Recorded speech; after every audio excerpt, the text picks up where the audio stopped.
안녕하세요. 오늘도 사연살롱을 찾아주셔서 감사합니다.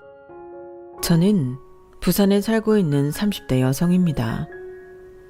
여러분들은 꿈이라는 단어를 머릿속에서 그리면 어떤 것이 떠오르시나요? 단잠을 자며 꾸는 꿈을 떠올리시는 분들도 있을 것이고, 쫓는 꿈을 떠올리시는 분들도 있을 것이고, 누군가는 악몽을, 누군가는 또 길몽을 떠올리실 수도 있을 것 같아요. 저는 꿈이란 단어를 들으면 쫓는 꿈이 떠올라요. 그 꿈은 목표와 같은 것이죠. 성취하고 이루는 것이요. 저에겐 그런 간절하게 바라고 소원하는 꿈이 있었고 지금도 있거든요. 저의 꿈은 셰프예요. 혹시 셰프와 요리사의 차이를 아시나요? 어릴 땐 무엇도 모르고 장래 희망엔 요리사라고 적었던 것 같은데, 정확히 따지면 그때부터 제 꿈은 요리사가 아니라 셰프였어요. 셰프와 요리사는 달라요.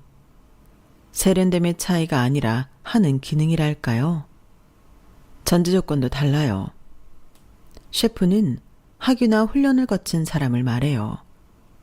하지만 그것과 달리 그런 과정을 거치지 않아도 요리를 하는 사람이라면 요리사라고 부를 수 있어요. 그리고 셰프는 주방 내 특정 전문 파트에 속한 조리사 중 우두머리를 뜻하기도 해요. 요리사는 서열의 의미는 없고요. 그리고 가장 중요한 건 셰프는 레시피를 창조할 수 있고 요리사는 기존 레시피대로 요리하는 사람이에요.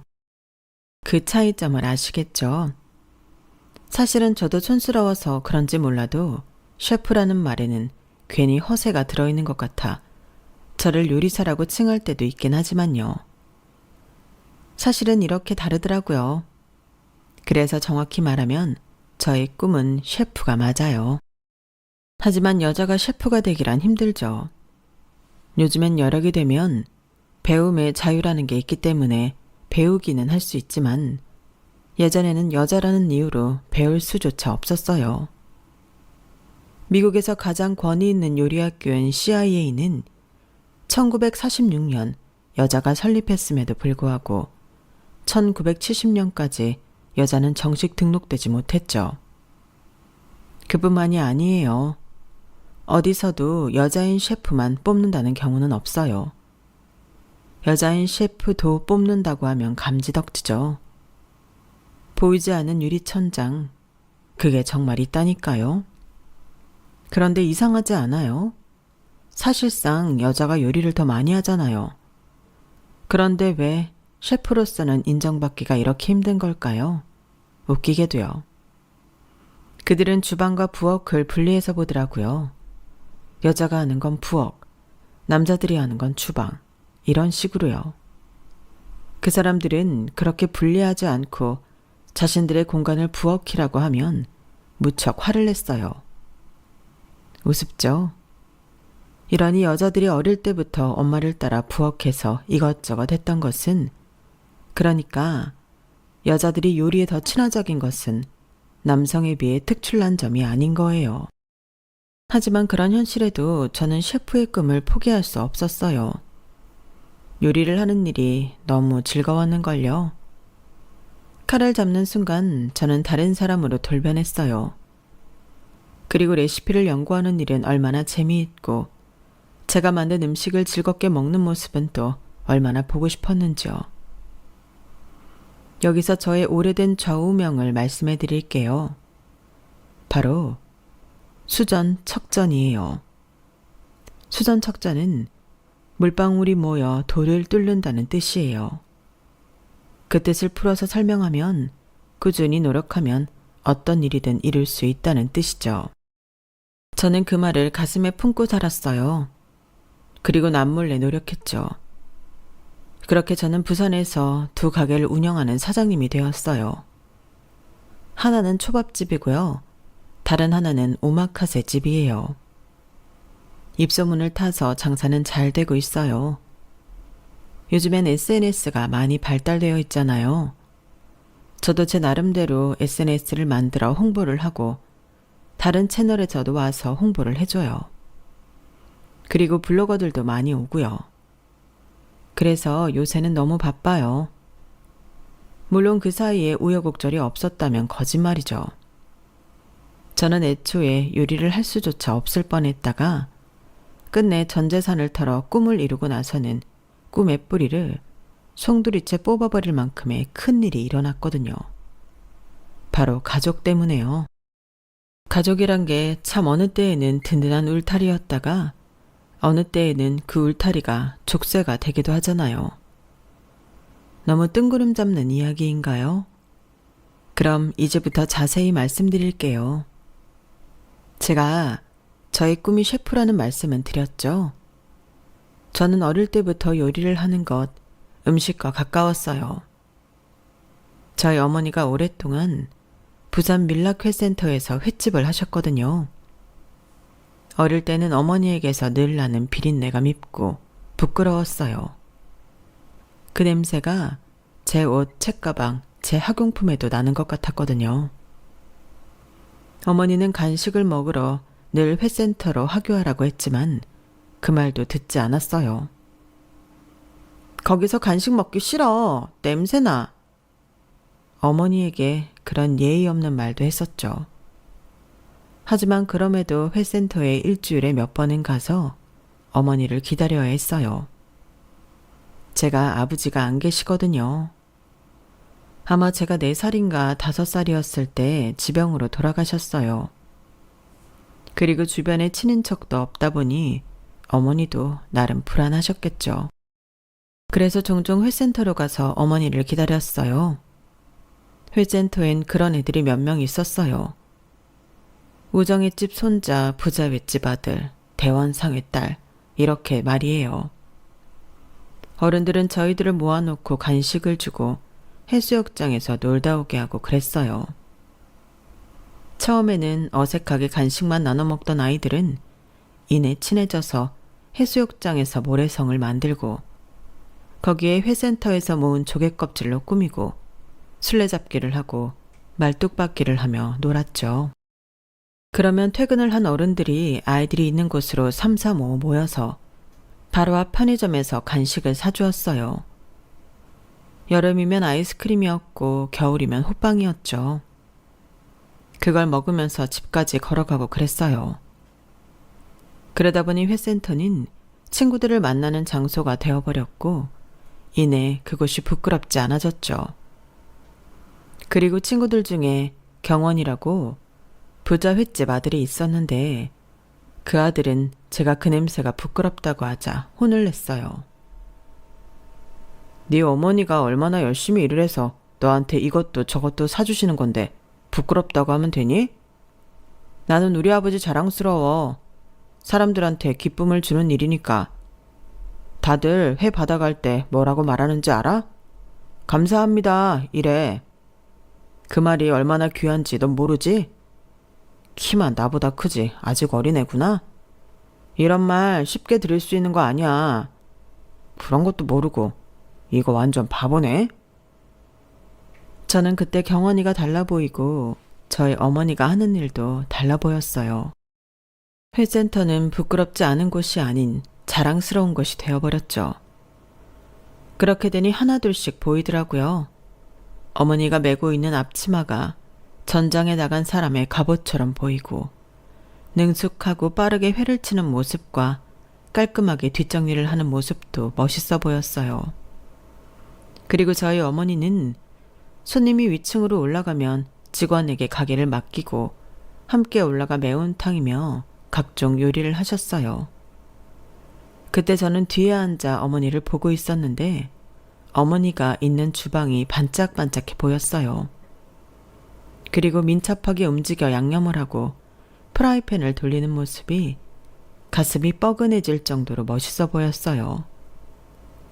저는 회센터에서 일하는 어머니가 더 이상 부끄럽지 않게 된 것을 넘어서 어떤 꿈을 갖게 된 거예요. 아니, 적어도 하고 싶었어요. 요리가 하고 싶었어요. 저는 어쩌면 이 길이 운명이 아닐까 하는 생각이 들었어요. 왜냐하면 저희 어머니는 소문난 실력자거든요. 요리를 무척 잘하세요. 그래서 그 음식 솜씨를 듣고 온 손님들이 한두 명이 아니었어요. 어떤 사람은 매운탕이며 각종 요리 레시피를 팔아달라고 오는 사람도 있었어요. 그럴 때 저희 어머니는 그냥 매운탕일 뿐이라며 사람 만드는 게 다 똑같지 하시며 손사래를 쳤죠. 하지만 분명 달랐어요. 어머니의 요리는 뭔가 달랐어요. 생각해보면 어릴 때 저는 남의 집에서 밥을 잘 못 먹었어요. 어머니의 음식 솜씨가 워낙 월등해서 다른 집 반찬은 성에 안 찼거든요. 바깥 음식도 마찬가지예요. 밖에서 사 먹는 음식도 입에 맞지 않았죠. 오직 저는 어머니 음식이 입에 맞고 먹는 재미가 있었어요. 그만큼 어머니는 요리를 잘하셨어요. 그리고 손도 무척 빠르셨어요. 저희 어머니가 종갓집 며느리여서 매년 몇 번의 제사를 치러야 했거든요. 저희 아버지가 오래전에 돌아가셨다고 했지만 어머니는 무슨 이유인지 계속 제사 때마다 당신의 시댁에 가셨어요. 할머니 댁에서 어머니는 거의 영웅이었어요. 어머니가 손이 정말 빠르고 요리도 잘하셔서 순식간에 제사상을 차리고 식구들 먹을 반찬을 만드셨거든요. 어머니의 손짓은 정말 헐리우드 액션 같았어요. 특히 송송송 채소를 썰 때 말이에요. 그동안 남은 사람들은 무엇을 했냐고요? 그동안 저와 남은 여자들은 애호박전이나 동그랑땡, 산적 따위를 만들어 부치기만 했죠. 정말 부치기만 했어요. 세팅까지 어머니가 해주셨으니까요. 그렇게 저는 자연스럽게 음식에 대해 생각하게 되었어요. 음식이란 사람에게 필수 불가결한 것이고 가장 기본적인 것이면서 가장 원초적으로 행복할 수 있게 하는 수단이라고 생각했어요. 그리고 혼자 음식을 먹을 때도 있지만 음식은 사람을 모이게 한다고요. 음식을 앞에 들고 사람들이 둘러앉아 이야기를 하고 웃고 떠드는 그런 풍경들이 저는 가장 사랑스럽다고 생각했어요. 어릴 때부터요. 그래서 초등학교 고학년부터 장래희망을 요리사라고 썼던 것 같아요. 사실 셰프가 만든 건데 그 셰프라는 단어를 몰랐으니까요. 아무튼 저는 요리를 하는 사람이 되고 싶었어요. 요리를 해서 자신의 요리를 앞에 두고 사람들이 둘러앉아 즐거운 시간을 보낸다면 정말 행복할 것 같았어요. 그렇게 셰프의 꿈을 나날이 키워갔죠. 집에서 틈틈이 요리도 했어요. 저희 어머니가 조심하라는 말만 하고 말리진 않았거든요. 그래서 계란 프라이부터 각종 재료를 넣은 라면, 볶음밥. 어린 나이에도 다양한 시도를 하면서 꿈을 키워갔죠. 그리고 고등학생 때였을까요? 제가 진로 계획서를 쓰러 방으로 들어가려 하니까 어머니가 저를 부르더라고요. 그러면서 정말 요리사가 꿈인 거냐고 묻더군요. 저는 그때 좀 놀랐어요. 저희 어머니 제 학업이나 학교 생활, 진로에 대해 이제껏 한마디도 하지 않으셨거든요. 그래서 나름 무언의 찬성이라고 생각했거든요. 그런데 어머니의 말투가 너무 냉정했어요. 저와 어머니를 이루는 공기도 차가웠고요. 그래서 제가 우스갯소리로 딸이 요리 잘하면 좋지 뭘 그래? 나중에 엄마한테 맛있는 요리도 해주고 같이 요리도 하고 아 그래 엄마랑 같이 횟집 하면 좋지. 나중에 누가 물려받나 그랬잖아. 응? 하니까 어머니가 덜컥 화를 냈어요. 이게 어디 못하는 소리가 없어. 이 나라에서 여기서 여자가 요리를 잘한다는 건 고생스러운 일이다. 남들이 안 해도 되는 걸 다 네가 해야 한다고. 엄마를 보고도 요리가 하고 싶다는 말이 나와?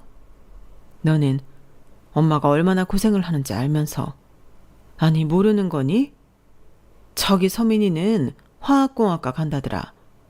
화학공학과는 안 굶어 죽는데 여름이면 시원하고 겨울이면 따뜻한 데서 연구하고 아무튼 냄새 안 나는 데서 일해. 얘는 무슨 요리야. 너 진로 계획서 다 쓰고 엄마한테 보여줘. 얼마나 고생을 하려고. 저는 그날 방에서 엄청 울었어요. 정말 요리가 하고 싶은데, 요리를 해서 사람들에게 기쁨을 주고 싶은데, 저는 그때까지 엄마가 제가 셰프가 되겠다는 꿈을 반대할 줄 몰랐어요. 저는 종이에 셰프라고 쓴 것을 수정 테이프로 지웠어요. 지우면서 계속 울었어요. 진로 계획서를 이틀 동안 내지 않으면서 어머니랑 무척 다퉜어요. 전 하고 싶다고 할 수 있다고 소리치고 어머니는 안 된다고 말렸죠. 심지어 어머니는 그게 그렇게 하고 싶으면 집을 나가라고 짐가방을 저에게 던졌어요. 저는 그런 어머니의 모습을 처음 봐서 무척 놀랐고 결국엔 진로 계획서에 화학공학과 지망이라고 썼어요.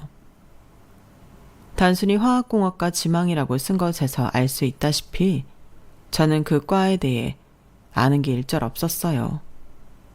하지만 어쩔 수 있나요? 저는 불효까지 저지르고 싶진 않았어요. 그렇게 저는 셰프에 대한 꿈을 접고 다른 진로도 생각해보지 않고 화학공학과에 갔어요. 가서 보통으로 공부를 해서 보통의 성적으로 졸업을 했고 서울의 한 화장품 회사에 취직했죠. 그리고 저는 고향에 내려가지 않았어요. 대학을 다닌 4년 동안에 한 번도 내려가지 않았고요. 대학교를 졸업하고 취준을 할 때에도 고시원에 들어가서 살았어요. 그리고 취직이 되어 회사를 다닌 지 2년이 지났을 때 고향에 내려갔어요. 몇 년 동안 고향에 가지 않다가 부산에 가는 KTX에 오르니 기분이 이상하더라고요. 잠시 여행을 떠나는 기분이 들기도 했고 조금은 두렵기도 했어요. 몇 년 동안 연락도 하지 않아서 가보니 아무도 없는 게 아닐까 이런 상상도 했죠.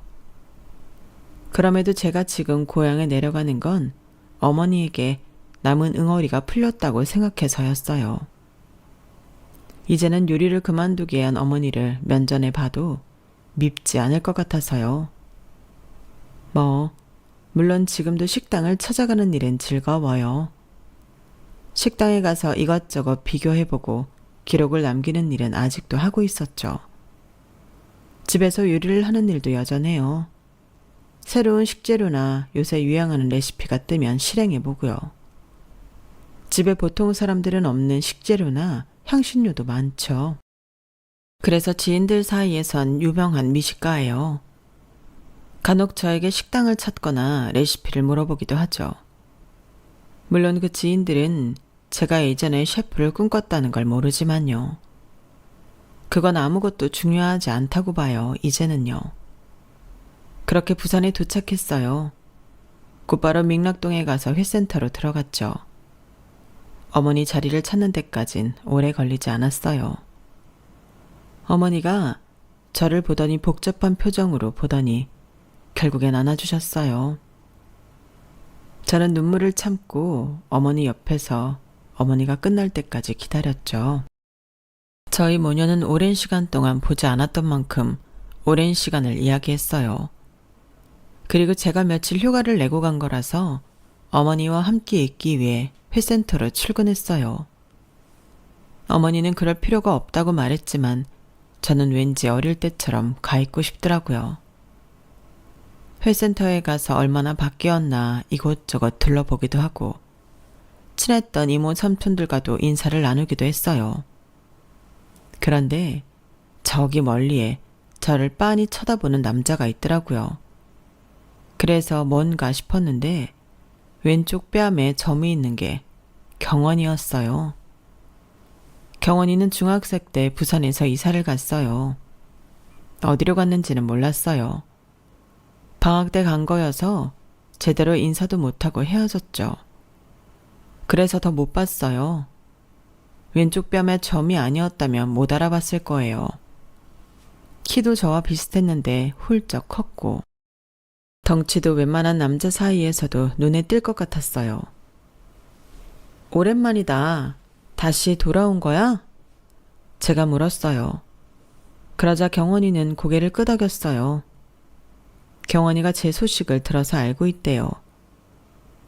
요리사가 아니라 회사원이 됐구나. 그러더라고요. 제가 머리를 극적이며 고개를 끄덕였어요. 그러자 경원이는 나중에 밥 한번 먹자 하고 저를 돌려보냈어요. 그리고 그 나중은 생각보다 빨리 찾아왔죠. 바로 그 다음 날이었어요. 경원이가 어머니와 출근하는 저를 보자마자 저녁을 먹자고 하는 거예요. 솔직히 조금 떨리기도 했어요. 어릴 때 알던 친구가 어엿한 남자가 되어선 함께 밥을 먹자는 게 낯간지러웠어요. 하지만 괜히 안 먹는다고 했다가 이상한 오해를 살 것 같아서 그러자고 했죠. 저녁은 돈가스였어요. 경원이가 잘 아는 집인지 들어가자마자 주방으로 들어가 인사를 하더라고요. 그리고 저를 테이블로 안내하고 메뉴판을 가져다 주었어요. 제가 메뉴판을 읽는 동안엔 물을 냉장고에서 꺼내왔고요. 잘 아는 집인지 물었어요. 그러자 아는 형이라고 하더라고요. 경원이는 여기 등심이 좋다고 말했어요. 그래서 저희는 등심 돈가스 2개와 마제소바를 시켰어요. 음식이 나오는 동안 이런저런 이야기를 했어요. 중학교 땐 인천에 갔었어. 아버지가 고등학교는 위에서 나와야 한다고 고집하셔서 친척집에 잠깐. 뭐 불편하지 않았다면 거짓말이지. 그래도 그 덕에 좋은 대학 나왔어. 서울에 있는. 너도 서울에 대학 다녔다며? 만날 뻔했는데 아쉽다. 좀 머나? 좀 멀구나. 들어보니 경원이는 경영학과를 나와서 자기 가게를 차릴 준비를 하는 중이었어요. 횟집을 차리고 싶어 했죠. 그동안 아버지에게 일도 배우고 돈도 벌 겸 부산으로 내려온 거고요. 저도 제 이야기를 하려는데 경원이는 말렸어요. 대충 다 알고 있다고요. 처음엔 부산에 내려왔는데 안 보이길래 요리사가 되어서 해외라도 간 줄 알았어. 너 어릴 때부터 꿈이 컸잖아. 저 멀리 미국으로 가서 수제버거집을 차리고 싶댔나? 어릴 때 말이야. 뭐 기억 안 날 수도 있어. 그래놓고 다음날 되면 다른 업종으로 바뀌었으니까. 정말 기억 안 나? 너 하고 싶은 거 되게 많았어. 양식도 하고 싶고 한식도 하고 싶고. 뭐 우린 환경이 이렇다 보니까 일식은 당연히 배우고 싶었겠지. 많이 봤다고 만만해져서는. 그치? 그런데 화학공학과에 갔다는 소리를 듣고 좀 놀랐어. 그런 얘기는 안 했으니까. 그래서 만나면 어떻게 된 건지 묻고 싶었어. 신뢰가 안 된다면 말이야. 어쩌다 그렇게 크게 꾸던 꿈이 바뀐 건지, 어떤 계기가 있었는지. 이모 표정 보면 이모랑도 관련되어 있는 것 같기도 한데 난 그때 여기 없었잖아. 경원이는 진지하게 물었어요. 그래서 저도 진지하지만 짧게 대답했어요. 현실에 승복한 거라고요. 그러면서 나는 현실에 승복했지만 너는 도전해보라고 북돋아 주었죠. 그러자 경원이는 갸우뚱했어요. 네가 정말 현실에 승복한 거라고? 그러면서 경원이는 돈가스를 먹으면서도 계속 갸우뚱했죠. 저를 집에 데려다주는 그때까지 경원이는 제 말을 믿지 않았어요. 그리고 다음날 경원이가 저를 회센터 주방으로 부르는 거예요. 지금 주방 이모 한 분이 안 계셔. 아, 지금 당장은 아예 없고 다른 분들은 2시간 뒤쯤 오실 거야. 그동안 부탁 좀 할 수 있을까? 당장 올라오실 거거든? 여기 대충 레시피 있어. 어떻게든 해줘. 부탁이야. 너라면 할 수 있을 것 같아서. 저는 무척 당황했어요. 그런데 경원이가 휙 하고 아래로 내려갔고 그 동시에 손님들이 올라왔죠. 저는 안절부절 못하면서 프라이팬을 잡았어요. 한숨을 쉬고 레시피를 보며 요리를 시작했어요. 음식이 하나씩 나갔어요. 서빙할 인원도 없어서 제가 해야 했는데 그 덕에 저는 손님들 반응도 확인할 수 있었어요. 다행히 반응이 괜찮았어요. 정말 오랜만에 남을 위해서 한 요리인데 이 정도면 만족스러웠죠. 그리고 저 멀리서 경원이가 저를 보고 있더라고요. 야, 보면 도와주지 왜 보고만 있어? 그러니 경원이가 혼자서도 잘하는데 뭐 하며 모르는 채 했어요. 그래서 제가 언제까지 해야 하냐며 투정 아닌 투정을 부렸어요. 대체 이모님들은 언제 오는 거냐면서요. 그런데 경원이는 다른 말을 했어요. 그런데 어때? 뭘 그렇게 쳐다봐? 기분 좋지? 뭔가 전율이 느껴지지? 주방에서 요리하는 건 처음일 거 아니야. 맞지? 그래서 어때? 그때 저기서 웃음소리가 들렸고 저는 이게 경원이가 꾸민 짓이라는 걸 알았어요. 저는 계단을 내려갔죠. 그러자 경원이가 저를 잡아요. 놀란 눈치예요. 저는 울면서 경원이 손을 뿌리치려고 했어요. 너는 내가 어떤 마음으로 그걸 그만뒀는데 이런 식으로 자라나게 하면 어떻게 해? 너 진짜 무책임하다. 원래 이런 애였니? 사람 가지고 장난쳐? 그러자 경원이는 당황하면서 저를 안았어요. 그리고 머리를 쓰다듬더니 미안하다고 계속 말했어요. 저는 마음이 누그러졌어요. 하지만 달라진 게 있었죠. 주방에서의 일이요. 그게 자꾸 마음에 걸렸어요.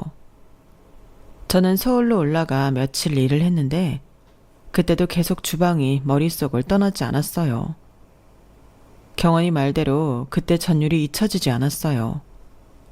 일도 손에 안 잡히고 처음으로 상사에게 혼도 났어요. 그런데 혼나면서도 그런 생각이 들더군요. 나 차라리 잘렸으면 좋겠다.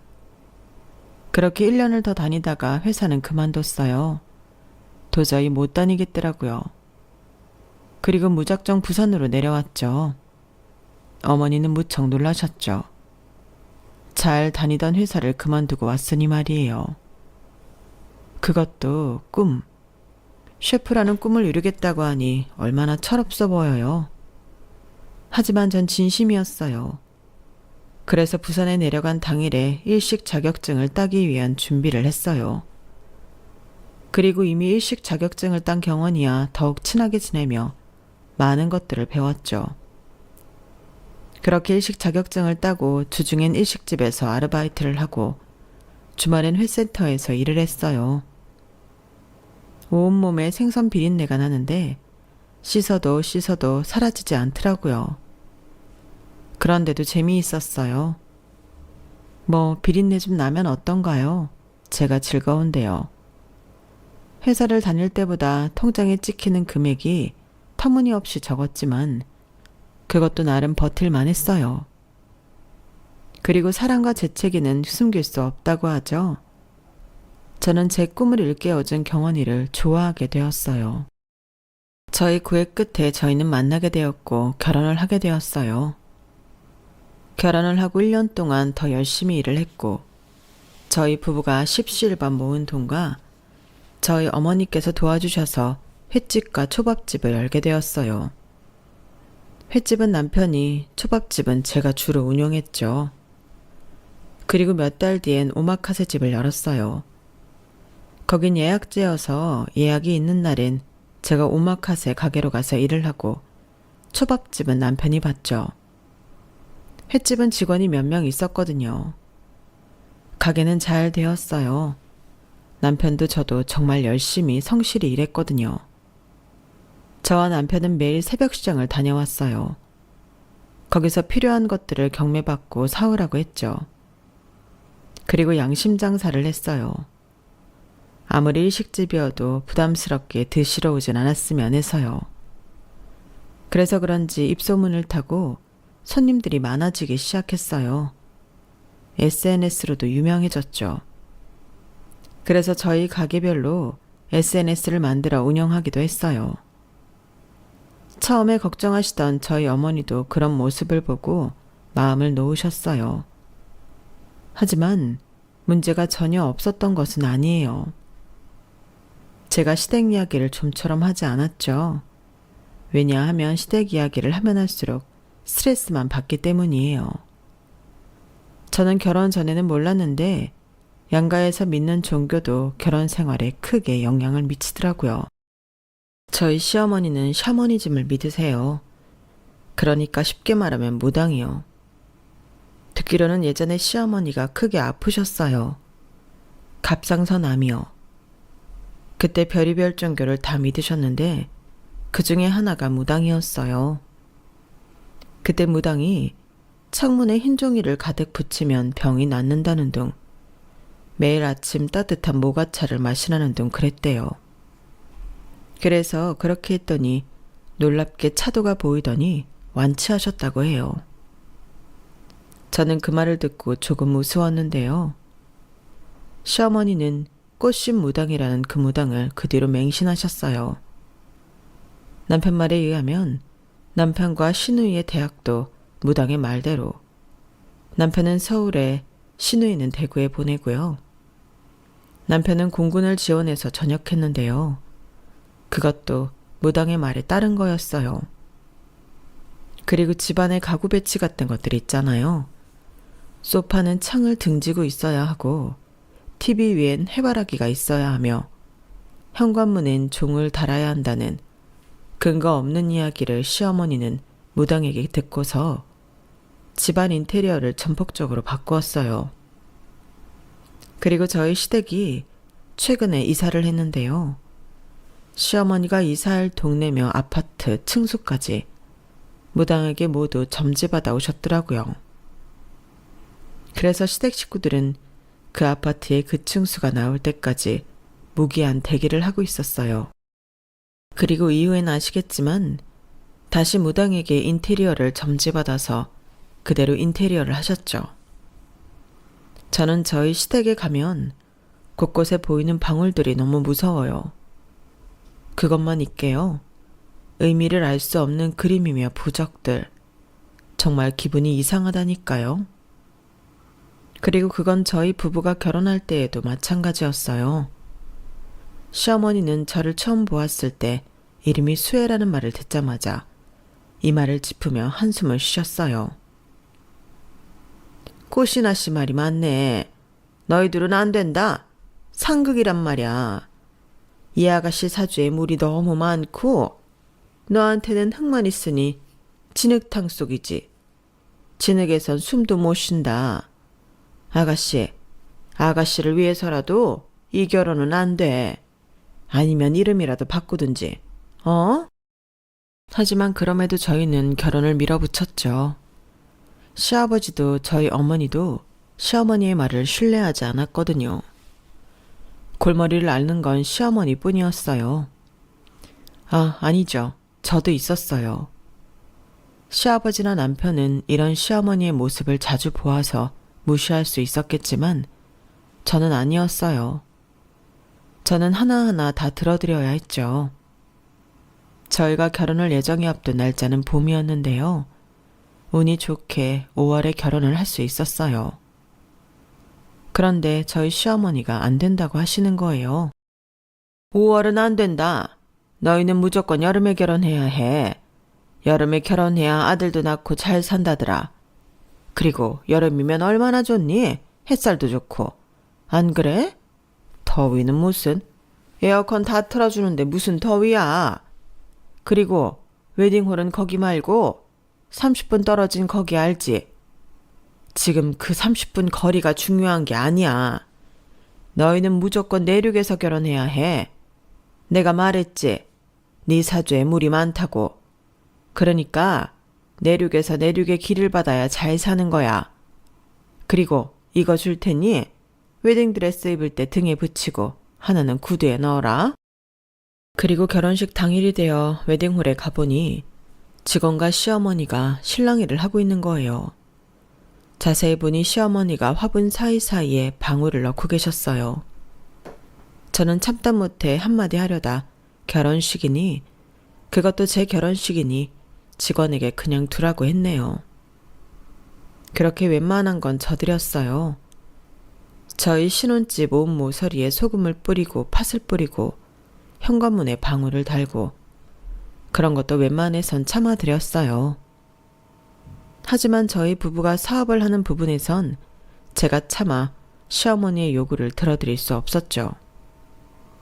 시어머니는 모든 가게를 남편 명의로 해야 한다는 것부터 시작해서 저보고 일을 내서 성공할 팔자가 아니라는 둥 올해 이 시기에 대해 공부한 저희 부부에게 업종을 바꾸라는 둥 하나부터 열까지 다 트집 아닌 트집을 잡았죠.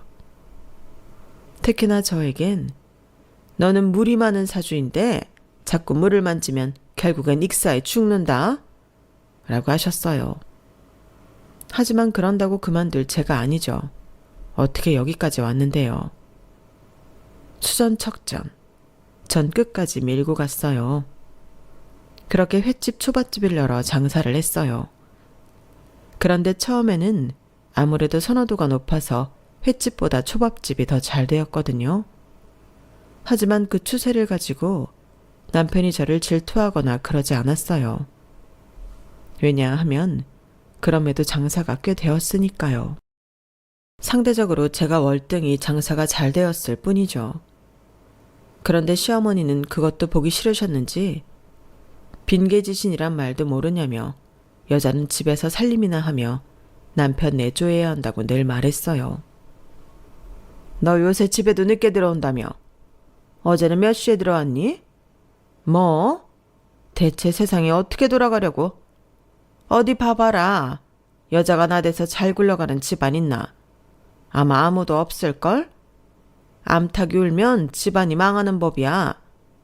그 말이 괜히 나온 말이 아니라고. 그러게.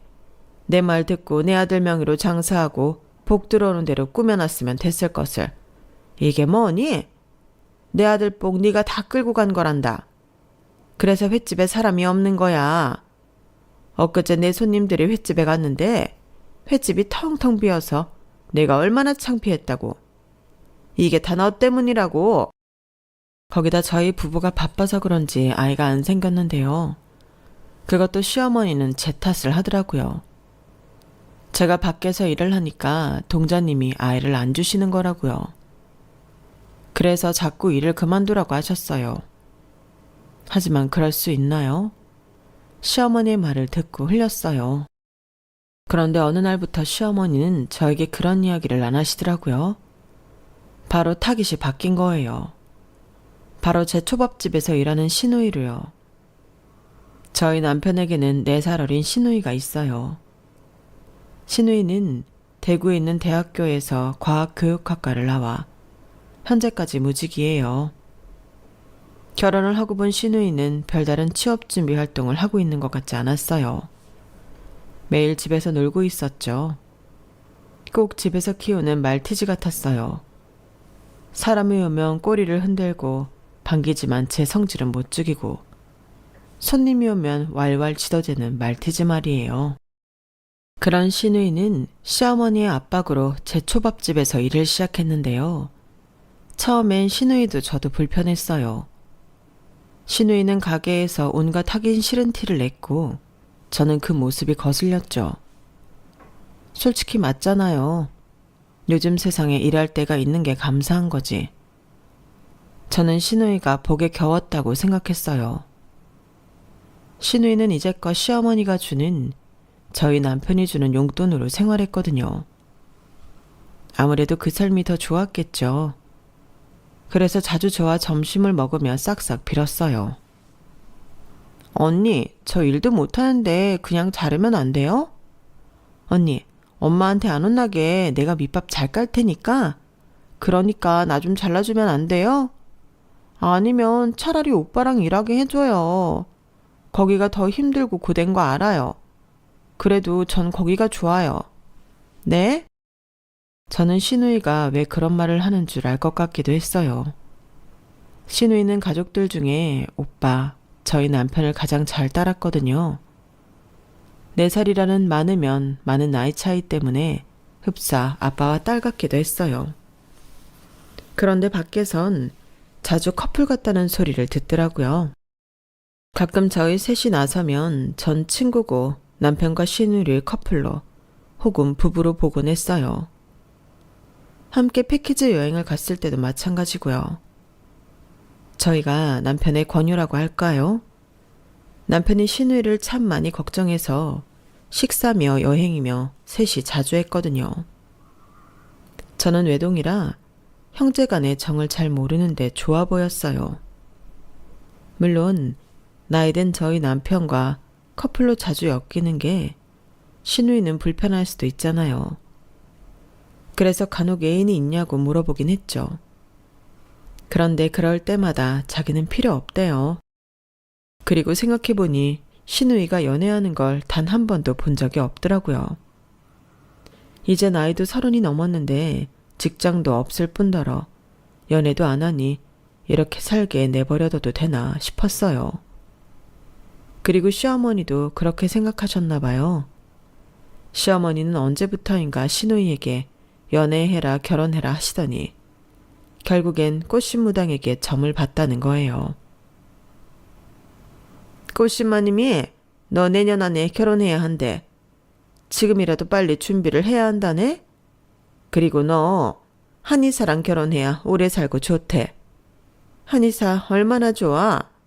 네가 한의사 만나면 엄마도 아빠도 네 오빠도 새언니도 좋은 한약 받아서 건강도 챙기고 그리고 그 한의사가 주는 한약 먹으면 니네 새언니도 금방 아이 생긴다더라. 얼마나 좋은 일이니?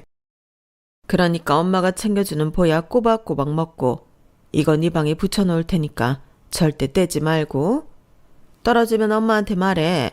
꼭 내가 붙여야 하니까. 그리고 집은 꼭 붙고야 한다더라. 엄마가 아파트도 알아볼 테니까 걱정하지 말고. 그 소리에 시누이가 생전 처음 보는 모습을 보였어요. 아주 팔짝 뛰고 난리도 아니었죠. 시어머니가 붙인 부적도 자기 멋대로 떼고 결혼 안 한다고 울고불며 생떼를 부리는데 보기 안쓰러울 지경이었어요. 나 5억 이상 하는 아파트 아니면 안 살아. 절대 안 살 거야. 엄마, 5억이나 하는 아파트 구할 수 있어? 못 하잖아. 그러니까 나 좀 내버려 두라고, 어? 하지만 그런다고 포기할 시어머니가 아니었어요. 시어머니는 저희 부부에게 돈을 투자하라고 했죠. 내가 지금 민영이 한의사한테 결혼시키려는 거 알지? 그래서 그러는데 너희가 한 2억만 투자해라. 아니 의사사위 들어오는데 너희가 안 좋을 게 뭐 있니? 그러니 너희도 좀 보태야지. 딱 2억만 보내봐라. 어? 그래서 남편은 안절부절 못하는데 제가 그렇게 하라고 했어요. 흔쾌히 허락했죠. 하지만 저에게는 다른 속내가 있었어요. 바로 복수였어요. 저는 남편과 시누이에게 해야 할 복수가 있었거든요. 보름 전 저는 충격적인 사실을 목격했어요. 저와 남편 그리고 시누이가 평소와 다름없이 일을 끝내고 저녁을 먹으며 맥주를 한잔하고 있었어요. 그 당시 저희는 시누이를 많이 데리고 다녔어요. 시어머니에게 시달리는 게 안쓰러워서요.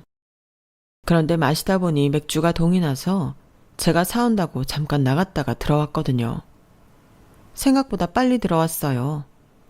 제가 창고에 맥주가 있다는 것을 엘리베이터 버튼을 누르고 깨달았거든요. 그런데 부엌에 남편과 시누이가 없는 거예요. 그리고 안방에서 소리가 들렸죠. 민영아, 오빠도 너 결혼하는 거 싫어. 게다가 북구라니. 북구면 여기서 30분도 더 걸리는 거요. 오빠도 알아. 그런데 여기서 네가 안 한다고 뗐으면 우리 사이 들통나게 되어 있어. 그러니까 차라리 연막작전이라고 생각해. 오빠가 결혼한 것처럼. 응? 우리가 각자 결혼함으로써 더 자연스럽게 만나고 만질 수 있는 거야. 어차피 우리 둘이 결혼할 순 없잖아. 안 그래? 그러니까 그냥 이번에 결혼해. 저는 제가 본 광경에 너무 놀라 집 밖을 나왔어요. 그리고 그 다음 날이 되어서도 며칠이 지나서도 여주인공처럼 울고 있는 시누이와 멋진 남주인공처럼 그녀를 달래는 남편의 모습이 도무지 잊혀지지 않았죠. 그리고 그 대화는 무엇이었을까요? 연막작전이라느니 우리들이 결혼할 수는 없다느니 제 상식으로선 도무지 이해할 수가 없었어요. 그래서 저는 반신반의하며 흥신소에 의뢰를 했어요. 그리고 다음 주 어렵지 않게 남편과 시누이가 숙박업소를 드나드는 사진을 받을 수 있었어요. 매일 새벽에 남편이 횟감 경매 받으러 가시죠. 그거 언제부터 혼자 가셨습니까? 아, 꽤 오래되었군요. 아마 그것도 이 둘이 더 자주 만나기 위해 꼼수를 부린 것처럼 보입니다. 둘이 매일 같이 가더군요. 그리고 약속처럼 돌아올 땐 사진에서도 보시다시피 그 근처 숙박업소를 들리고요. 그리고 며칠 전에 남편분이 일을 하다 도중에 사모님 가게로 가셨어요.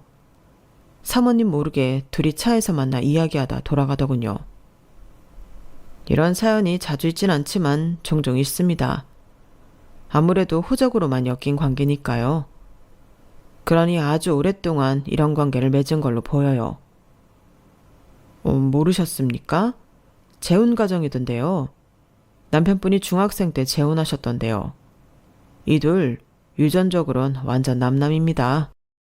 그리고 그렇게 생각하니 시댁 가족들 중 남편과 시누이만 뒷번호가 같은 것도, 두 사람의 이메일 형식이 같은 것도, 시누이가 남편을 보는 눈빛도, 남편이 시누이를 챙기는 모습도 이상하지 않은 게 없었어요.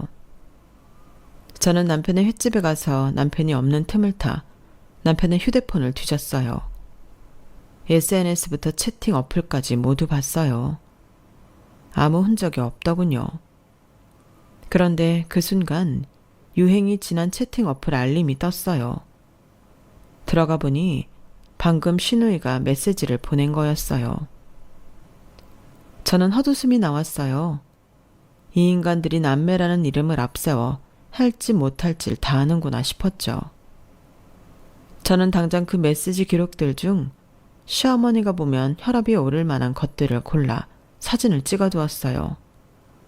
그 사이 남편이 왔는데 저는 모른 채 했어요. 그리고 이 사실을 언제 터뜨릴지 고민하고 있는데 시어머니가 2억을 요구하신 거예요. 잘 됐다 싶어서 다음날 바로 드린다고 했어요.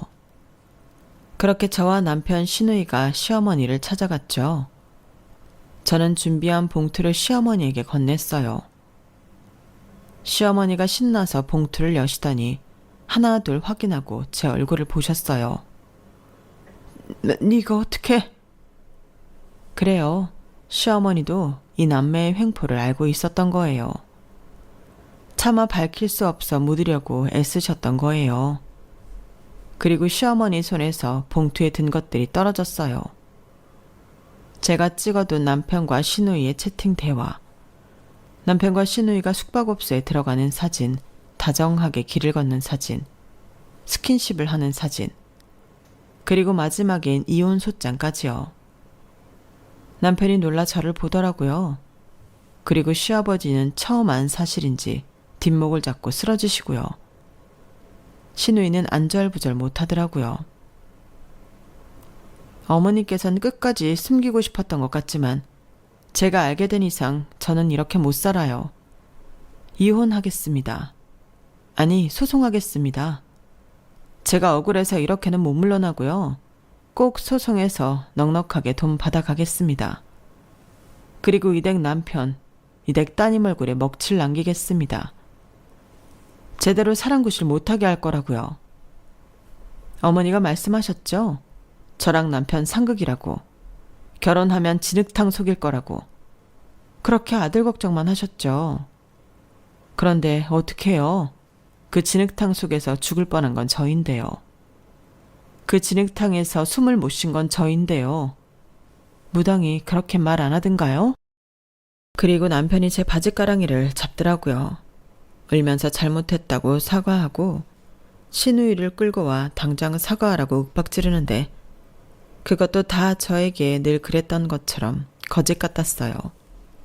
꾸밈 같았죠. 뭘 해도 이제 나한테 안 통해. 그냥 어머니 아버지한테 이혼해달라고 해. 어?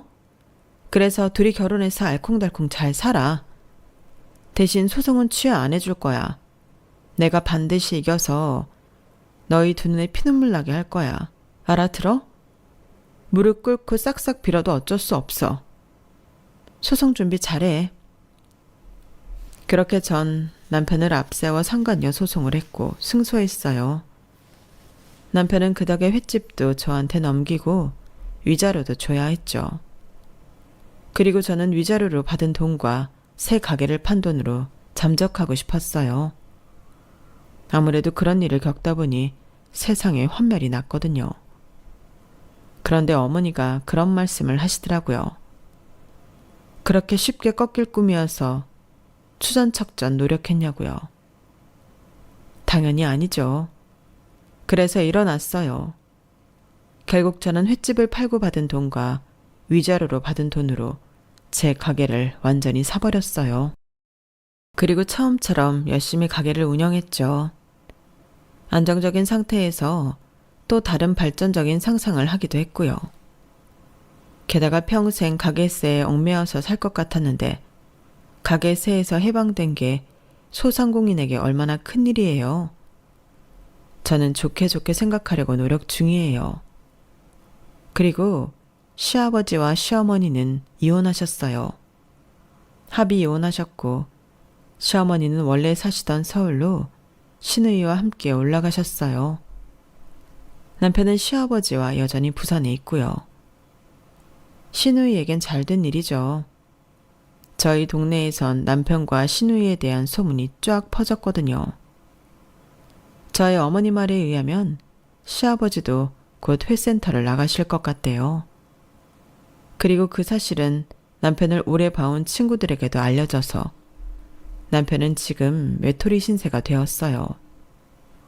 직장도 못 구하고 모자와 마스크로 얼굴을 가리고 시아버지를 돕고 있나 봐요. 제 남편을 생각하면 밉죠. 한없이 밉다가도 제 꿈을 일깨워준 데에는 고맙기도 해요. 그래서 그 말이 생각나더라고요. 나를 망치러 온 나의 구원자. 딱 이 말이 맞아요. 물론 그런 불미스러운 일이 없었더라면 더 좋았겠죠. 나를 망치러 온 나의 구원자보다는 온전한 나의 구원자였다면 더 좋았겠죠. 그러니 이젠 남편을 연민하지도 않고 더 미워하지도 않으려고요. 오히려 호통을 쳐야죠. 그러니까 당당하지 못할 짓은 하지 말았어야지 하고요. 제 사연은 여기까지입니다. 들어주셔서 감사합니다. 여러분의 오늘도 내일도 항상 좋은 분들이 곁에 함께하길 바랍니다. 여러분, 사연 댓글에 응원과 현명한 조언 부탁드려요. 좋아요와 구독은 저에게 큰 힘이 됩니다. 오늘도 좋은 일 가득하세요.